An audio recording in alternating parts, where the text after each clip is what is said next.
The Galactic Council had been watching Earth for almost 100 years. They sent probes, intercepted radio signals, and studied everything humans did. They watched their wars, their peace treaties, their monuments, and their tears. The Council was made of 47 different alien species, all united under one purpose: to expand their reach across the stars. And now they had found a new target. Ambassador Al stood at the center of the Great Hall on Planet Prime. He was tall, with skin and 4 eyes that never blinked. Behind him, a massive screen displayed images of Earth, its blue oceans and green lands looking small and fragile against the darkness of space. "I have completed my study of the human species," Al announced. His voice echoed through the chamber where representatives from dozens of worlds sat in silence. "And I have reached a conclusion that will please the Empire greatly." He pressed a button and the screen changed. It showed footage of human soldiers returning home from war, women and children crying, men holding coffins draped in flags, gravestones stretching across green fields as far as the eye could see. "Humans fear war," Al said with confidence. "Their entire civilization is built on this fear. They create monuments to remind themselves of death. They write songs and poems about the horror of battle. They teach their children that violence is wrong. They have even created global organizations with the sole purpose of preventing conflict." The council members nodded in agreement. This was good news. A species that feared war would be easy to conquer. "I recommend we send a small fleet to deliver our terms," Al continued. 12 ships should be more than enough. The humans will see our superior technology and surrender immediately. They have no faster-than-light travel, no energy shields, no weapons that can harm our vessels. They are primitives who happen to discover radio waves. The vote was unanimous. The Empire would add Earth to its collection of tribute worlds. It would be quick, clean, and effortless. 3 weeks later, 12 massive warships appeared in Earth's orbit.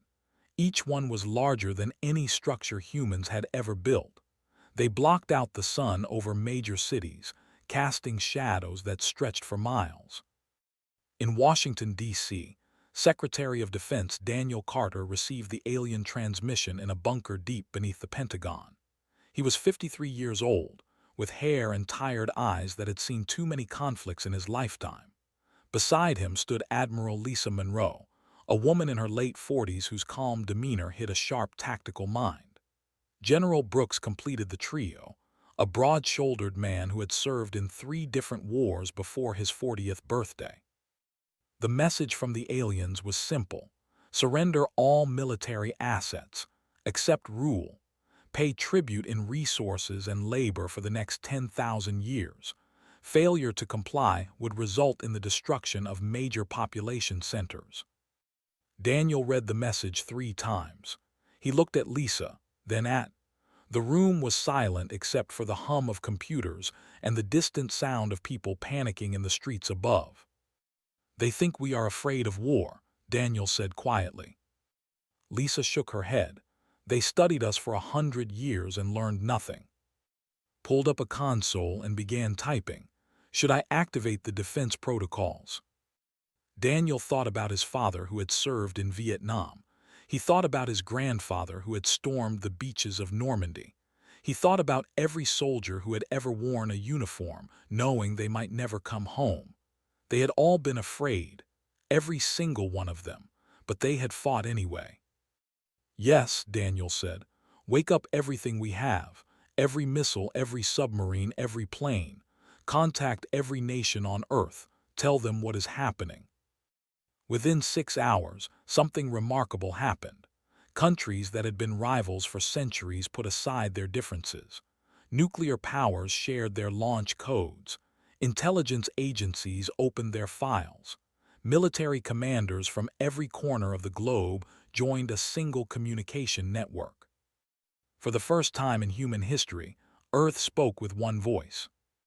In Moscow, General mobilized his forces without hesitation.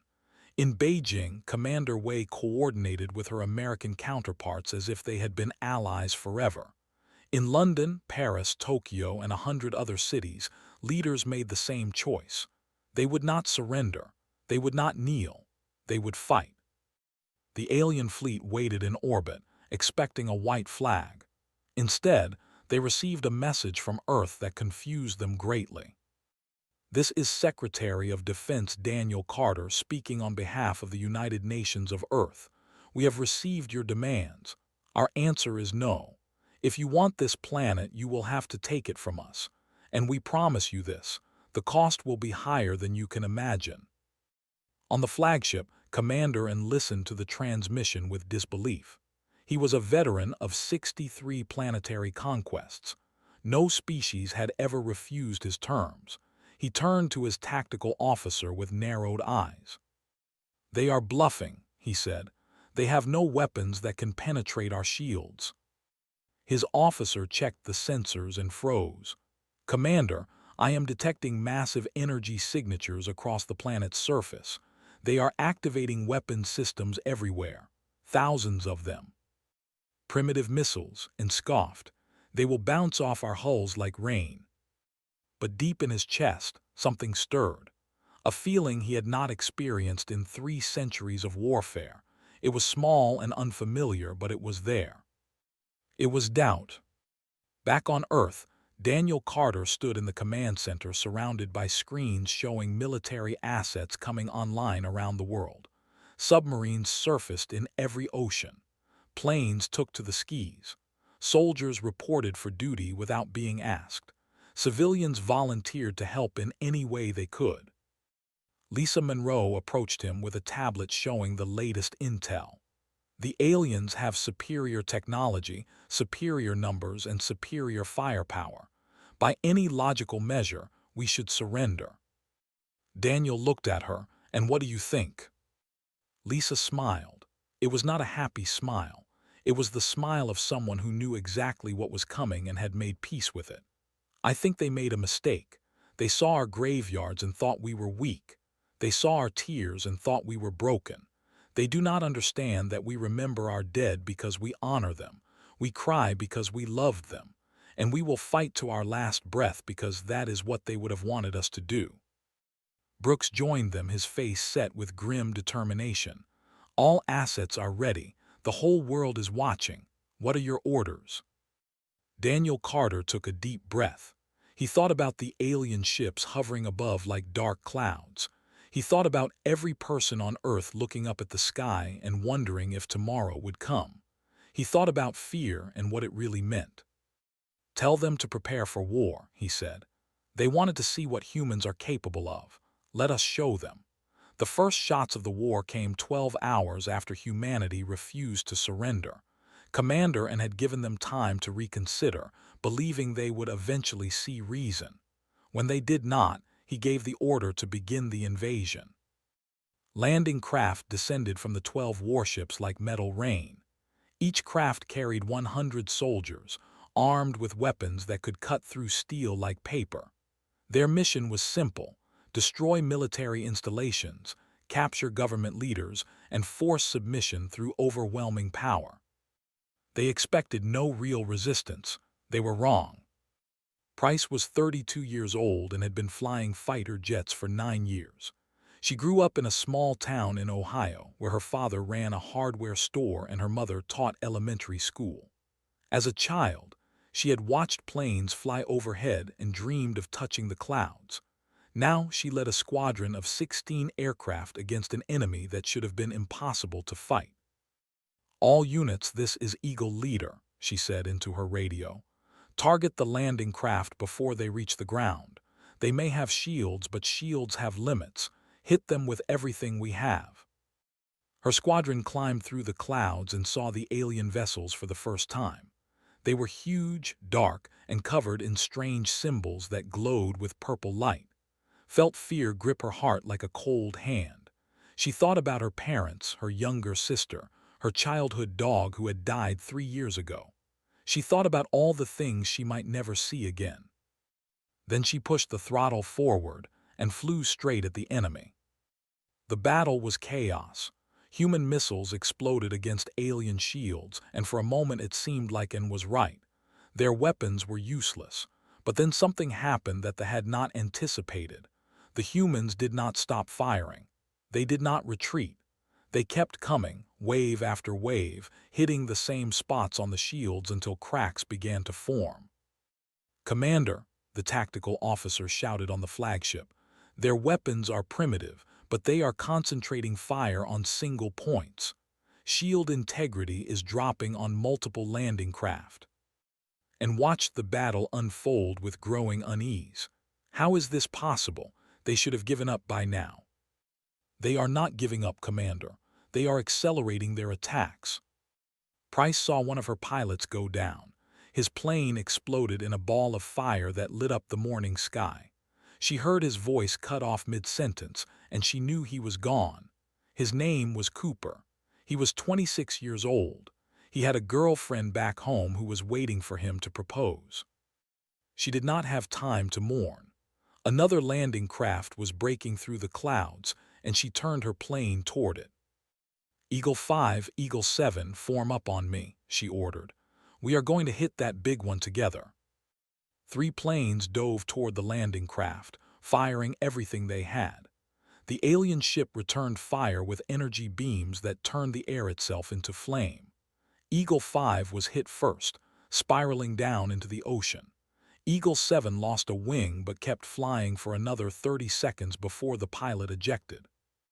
Was alone now, her plane damaged and smoking. The landing craft was directly ahead of her, and she could see that its shields were flickering. Just a little more, she thought. Just a little more and it would fall. Her weapons were empty. Her engine was failing. She had one choice left. "Mom, Dad, I am sorry," she whispered.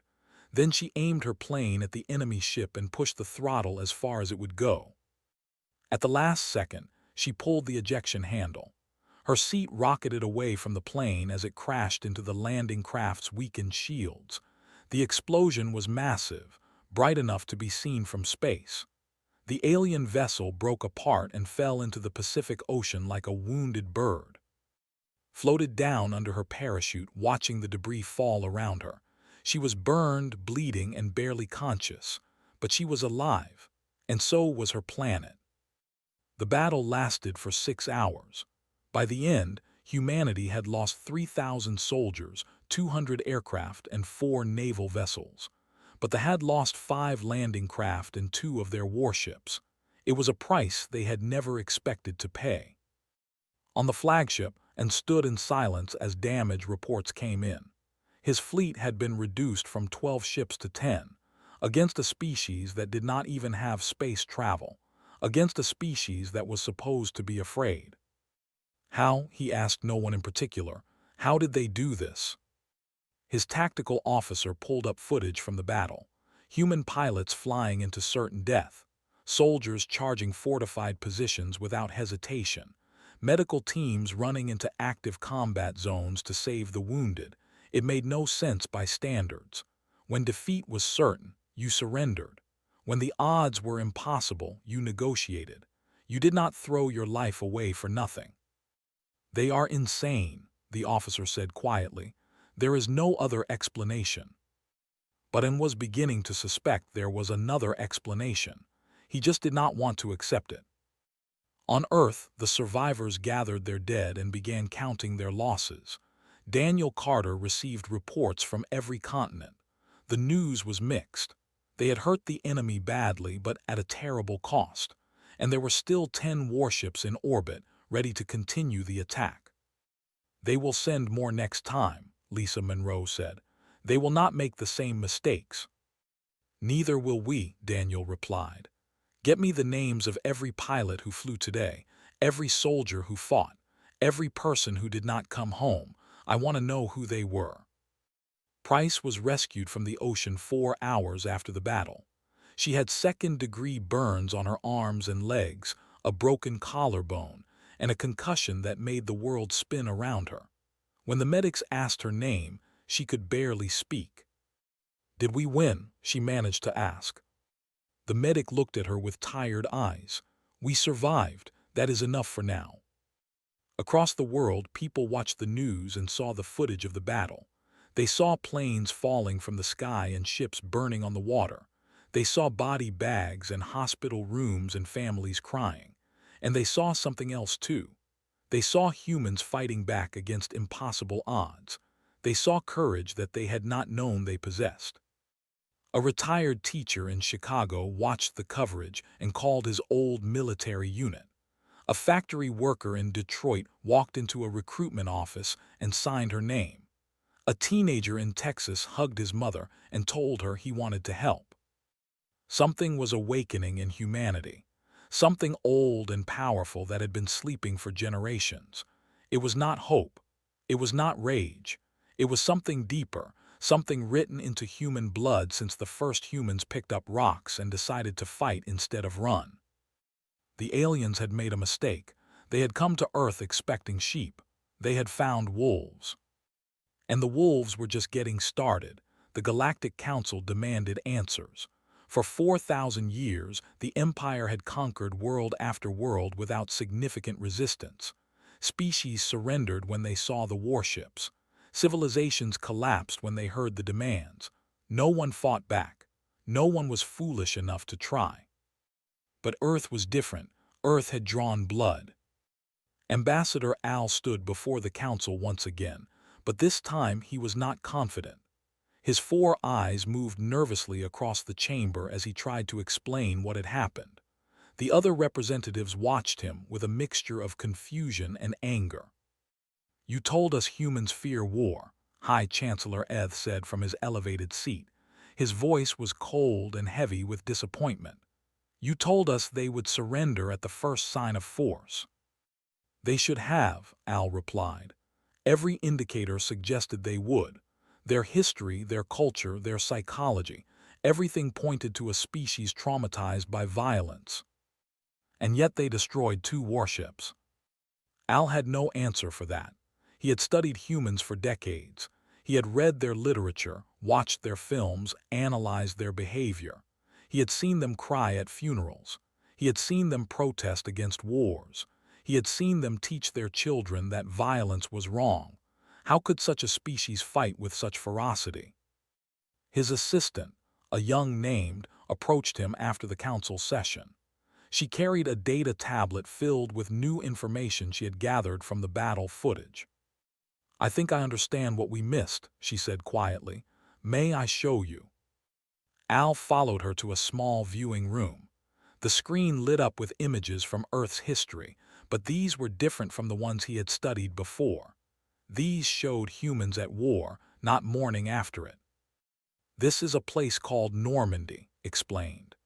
80 years ago, human soldiers landed on these beaches knowing most of them would die.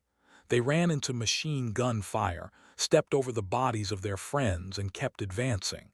They did not stop until they won. The footage changed.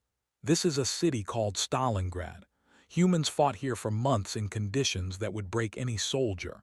They starved, froze, and bled, but they did not surrender.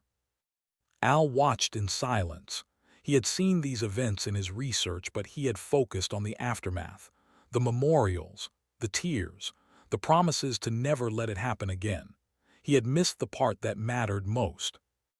"They remember their dead because they are proud of them," continued. "They cry because they loved them, but they also learn from them. Every human child grows up hearing stories about ancestors who faced impossible odds and refused to give up. It is part of who they are." She showed him footage from the recent battle. A human pilot named Price flying her damaged plane into an enemy ship. A young soldier whose name they did not know carrying a wounded comrade across a burning field. Medical workers running toward explosions instead of away from them. "We thought their fear of war meant they would avoid it," said. "But we were wrong. They fear war because they understand it. They know exactly how terrible it is. And that knowledge does not make them weak. It makes them determined to fight harder so that the sacrifice means something." Al sat down heavily. His entire understanding of humanity had been turned upside down in a matter of minutes. If they fear war but fight anyway, what does that mean? Pulled up a human word that had no direct translation in their language. "They call it courage. They define it as acting despite fear, not in the absence of it. To them, a person who is not afraid is not brave. A person who is terrified but fights anyway is the bravest of all. The ambassador stared at the screen for a long time. He thought about the way of war. When an enemy was clearly superior, you surrendered to preserve your people. When death was certain, you negotiated to minimize losses. Fear was a signal to stop fighting, not a reason to fight harder. But humans were different. Fear made them more dangerous, not less. It sharpened their focus and strengthened their resolve. They fought knowing they would probably die, and somehow that made them fight even harder. "We awakened something," Al said slowly, "something that was sleeping inside them." Nodded. Their history suggests they have long periods of peace between their wars, but when threatened, they unite faster than any species we have ever seen. In less than one day, nations that had been enemies for centuries joined forces against us. They have differences that would tear most civilizations apart, but when faced with an outside threat, they become one. "What do we do now?" Did not have an answer. Neither did the Council. Commander N was requesting reinforcements, but some members were beginning to question whether Earth was worth the cost. The Empire had conquered hundreds of worlds. Most of them had surrendered without firing a single shot. Why waste resources on a planet full of suicidal maniacs? But pride was a powerful thing. The Empire could not afford to look weak. If word spread that a primitive species had successfully resisted them, other conquered worlds might get ideas. The rebellion would spread like fire through dry grass. High Chancellor Eth made the decision. 50 additional warships would be sent to Earth. This time, there would be no demands, no negotiations, no second chances. They would burn the planet until nothing was left. On Earth, Daniel Carter received intelligence reports about the incoming fleet. His face remained calm, but inside he felt the weight of what was coming. 50 ships, each one capable of destroying entire cities in minutes. The first battle had been a miracle. The second one would be a massacre. "How long do we have?" he asked. 3 weeks, Lisa Monroe replied, "maybe less." Brooks pulled up a map of global defenses. "We hurt them last time, but we used almost everything we had. We need more weapons, more soldiers, more time." Daniel looked at the map. He saw the locations of military bases, factories, research facilities. He saw the places where humans would make their stand. And he saw something else too. He saw a species that refused to give up, no matter the odds. "Then we make the most of the time we have," he said. "Contact every nation. Tell them what is coming. Tell them we need everything they can give. And tell them one more thing." "What is that?" Lisa asked. Daniel turned away from the map and looked out the window at the sky above. Somewhere up there, an enemy fleet was gathering. Somewhere up there, they were planning humanity's extinction. They thought they knew what they were dealing with. They thought they understood human fear.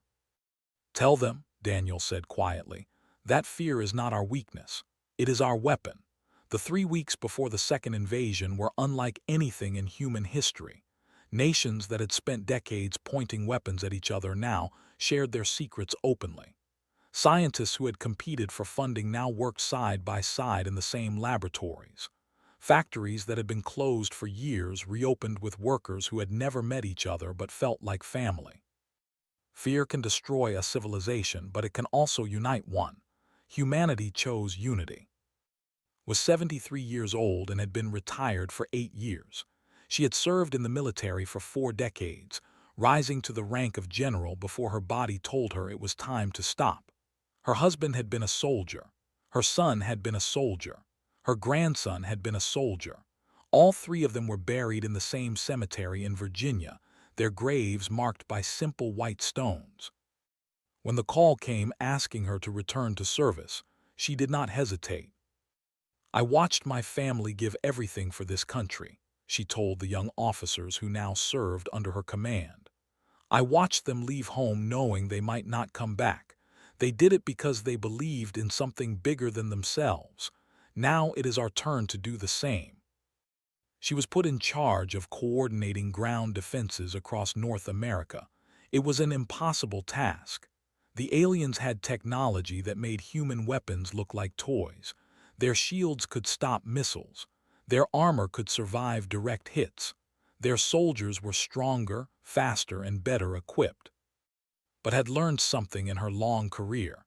Technology could be beaten. Numbers could be overcome. The only thing that truly mattered in war was the will to keep fighting. We cannot match them in firepower, she told her staff. So we will match them in determination. Every city will be a fortress. Every street will be every building will be a trap. If they want this planet, they will have to pay for every inch of it with blood. Across the Atlantic, engineers in Germany developed a new type of missile that could adapt to alien shield frequencies. In Japan, scientists created a sensor network that could track enemy movements through walls. In Brazil, factory workers produced ammunition around the clock, stopping only to eat and sleep. The world became a machine with a single purpose: survival.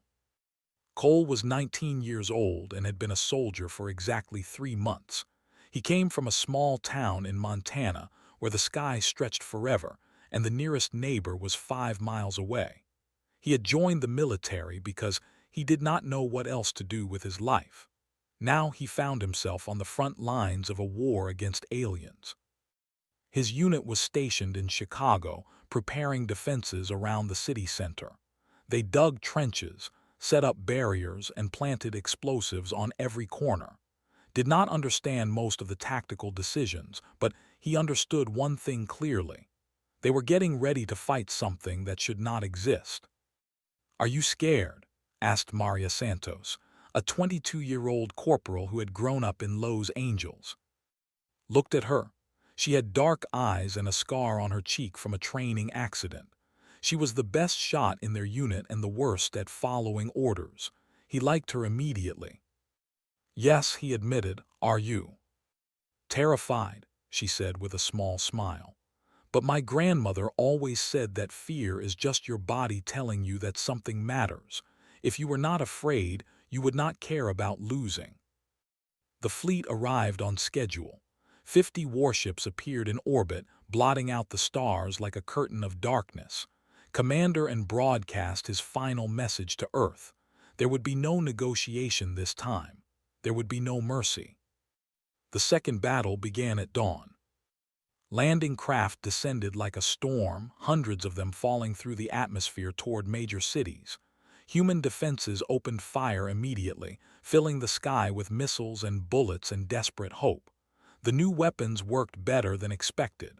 Shield frequencies were disrupted. Armor was penetrated. Alien soldiers fell.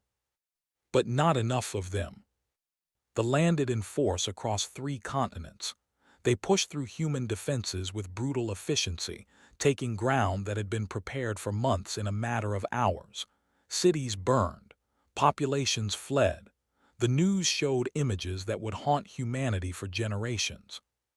In Chicago, Cole fired his weapon until the barrel glowed red. Beside him, Maria Santos took down alien soldiers with shots that seemed impossible. Around them, their unit fell one by one. By noon, half of them were dead. "Fall back," their commander ordered. "We cannot hold this position."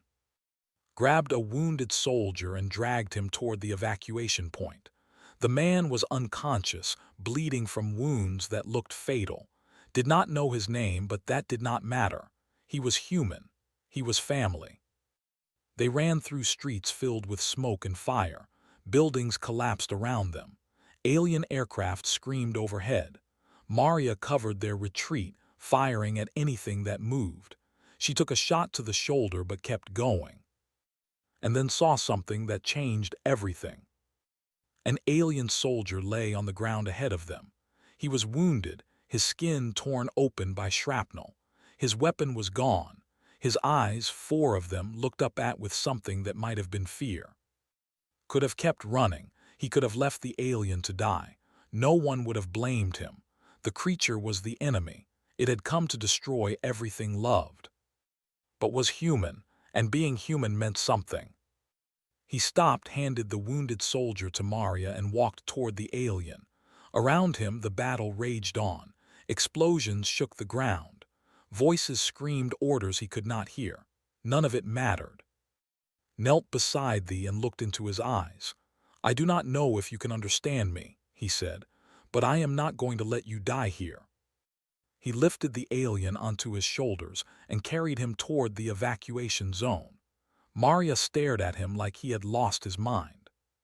What are you doing? She demanded. Being better than this, replied. We fight because we have to, not because we want to, and we do not become monsters just because we are fighting them. A news drone captured the moment. Within hours, the footage spread across every screen on Earth. A human soldier carrying a wounded enemy through a battlefield.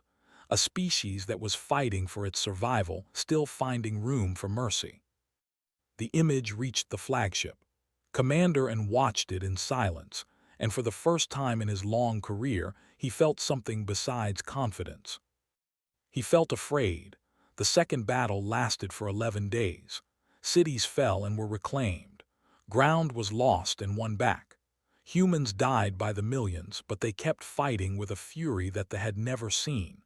Every time the aliens thought they had broken human resistance, new defenders emerged from the smoke to take the place of the fallen. Commander and watched his fleet shrink day by day. 50 ships became 40, then 30, then 20. His soldiers reported something that should have been impossible. Humans were adapting faster than any species they had ever fought. Weapons that worked on the first day were useless by the third. Tactics that crushed other civilizations were anticipated and countered within hours. They learned too quickly, his tactical officer said with something close to fear in his voice. Every mistake we make, they exploit. Every weakness we show, they attack. It is like fighting a species that has been at war for 1,000 years. They have been, and realized, not against us, against each other. They have been practicing for this moment their entire existence. The turning point came on the 9th day. Human scientists, working in underground bunkers across 6 continents, finally cracked the secret of shield technology. The information spread across the planet in minutes. Within hours, every human weapon system had been recalibrated. The 10th day was a massacre. Ships that had seemed invincible suddenly found their shields failing. Soldiers that had marched through human defenses with ease were now falling to weapons that actually hurt them. The tide of battle shifted so quickly that some alien commanders did not understand what was happening until it was too late. On the flagship, alarms blared constantly. Damage reports flooded in from every vessel, and stood on the bridge and watched his empire's greatest military force crumble before a species that should have surrendered 2 weeks ago. Commander, his communications officer said, we are receiving a message from the human leadership. They are offering terms. And almost laughed. Terms. After everything that had happened, the humans were offering terms. He had come to conquer them, and now they were dictating conditions to him. What do they want? Complete withdrawal, return of all captured territory, and a promise to never attack Earth again. And if we refuse? The officer hesitated. They say they will destroy every remaining ship in our fleet, and then they will find a way to bring the war to us, to Prime itself. And looked at the tactical display. He had 12 ships left. The humans had lost countless lives, but their planet was still intact. Their military was battered but unbroken. Their spirit was stronger now than it had been at the beginning. He thought about the image of the young human soldier carrying a wounded to safety. That single act of mercy had done more damage to his fleet's morale than 100 missiles. His soldiers were beginning to question why they were fighting an enemy that showed compassion even in the heat of battle. Send a message to the High Council, and said quietly. Tell them that Earth is not worth the cost. Tell them to find another target. The withdrawal began on the 12th day. Ships retreated from Earth's orbit, leaving behind the wreckage of their ambitions. They had come expecting easy conquest. They were leaving with barely a quarter of their forces intact. Ambassador Al delivered his final report to the Galactic Council. He stood in the same chamber where he had once declared that humans feared war. Now he spoke very different words. "We were wrong about humanity," he began. "Completely and dangerously wrong. We thought their fear of war made them weak. We thought their monuments and tears and anti-war movements were signs of a broken species. We failed to understand what fear truly means to them."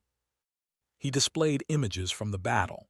Humans fighting with weapons held together by tape and prayer. Medics treating wounded aliens alongside wounded friends. Children helping to build fortifications in cities that were about to burn. Humans fear war because they understand it better than anyone in this galaxy. They have fought each other for thousands of years. They have experienced every form of horror that violence can bring.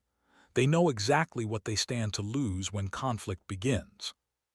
He paused and looked around the chamber at the representatives of 47 species. "And that is why they will never surrender. Because surrender would mean that every sacrifice their ancestors made was meaningless. It would mean that every grave, every memorial, every tear shed over a fallen soldier was wasted. They fight knowing they might die, and that knowledge makes them value victory more than any species that has never known loss."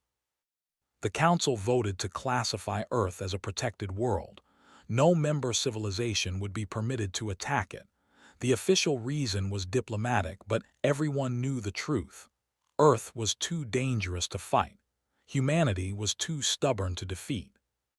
On Earth, the survivors began the long process of healing. Daniel Carter announced the victory to a planet that had nearly been destroyed. His words were broadcast to every corner of the globe. "We have paid a terrible price," he said.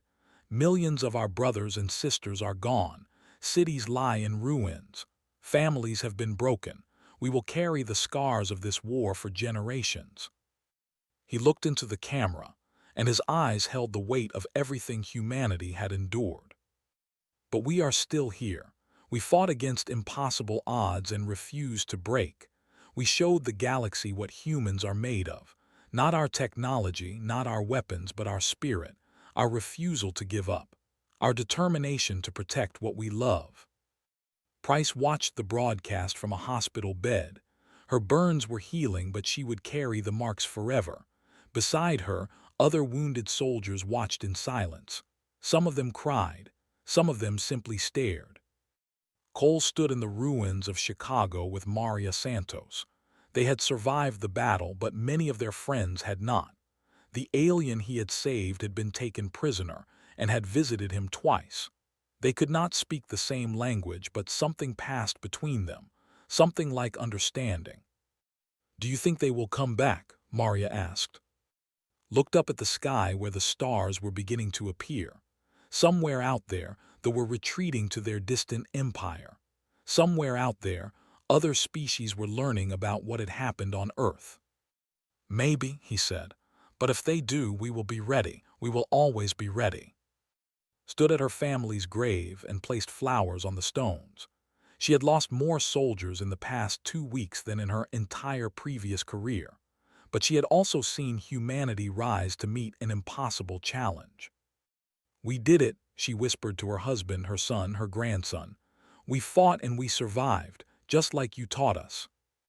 The wind carried her words away into the evening air. Above her, the stars shone with cold light. Humanity had looked up at those stars and wondered if they were alone. Now they knew the answer. They were not alone, and the universe was more dangerous than they had ever imagined. But they were still standing, and they were no longer afraid. Because fear had never been their weakness. It had always been their strength.